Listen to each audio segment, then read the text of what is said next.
Hello and welcome to this trade secret tutorial on the ascending triangle pattern. So what is the ascending triangle chart pattern? Well, basically it's a very strong chart pattern that can form really in any market or any time frame. So whether it be stocks, commodities, currencies, it doesn't really matter. And what it is basically the formation of a resistance level, which we can see marked in by the horizontal line here, together with a series of higher lows which can be connected to form part of a trend line, or just connecting the lows themselves. You don't actually really need to put in the back side of the triangle. All you need to do is obviously just witness that you do have higher lows. But it's a form of resistance breakout trade. Where do we set our entries and stop loss for this particular trade? Well, the entry, like any resistance breakout, is going to be 1 point or a significant point above the resistance level, and the stop loss needs to be behind the back side of the triangle or a suitable swing low. Essentially, where if price comes beneath that level, then clearly your reason for being in the trade or wanting to go long has become invalid. So the trade itself basically works a bit like a tube of toothpaste. What's happening here is as the triangle contracts, there are fewer sellers and still an appetite for buyers. So by the time you get into the corner, we've run out of sellers altogether. We're only left with buyers, and that's what causes what is usually a fairly explosive break up north. And that's the move that we're looking to take, those last 3 or 4 bars or whatever it takes to break up and really get the profit out of the move. Now, my own particular point of excellence, and I apply this to pretty much all of my trading, is to make sure you're taking the trade on or near the 50 exponential moving average. I tend to use the 50 moving average to measure all of my overextension, and there's a separate tutorial on overextension, and I tend to use exponential moving averages. But really, we don't want to be taking it too far from this level, otherwise we're not going to, or we're not likely to get the best move that we can out of it.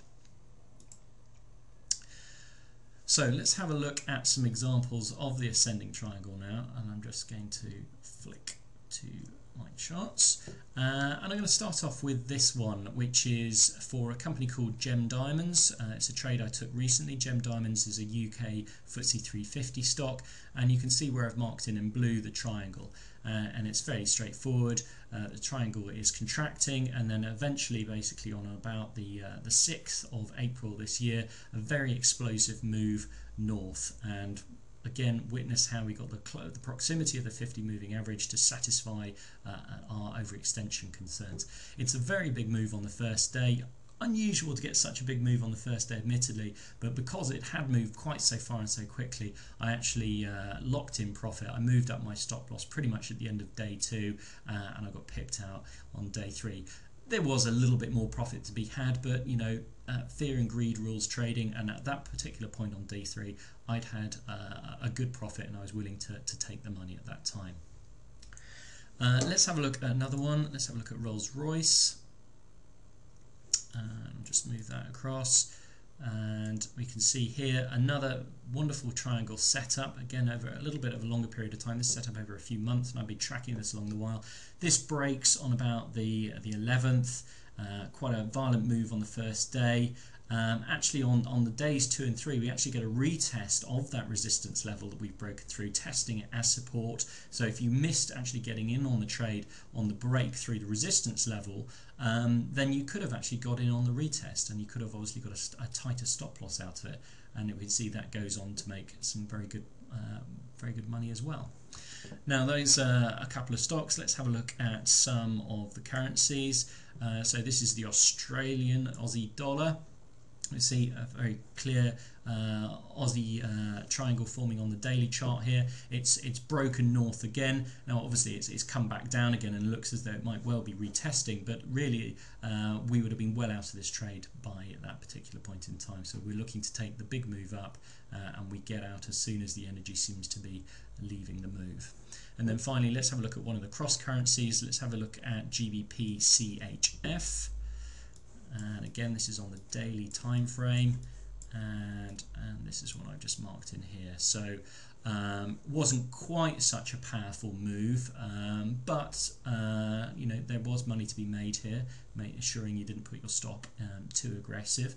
And again, you know, this proves that whilst triangles can break, they do sometimes come back into the triangle before moving off, and clearly setting your stop loss at a slightly more conservative position would have kept you in this trade, and some good money to be made there.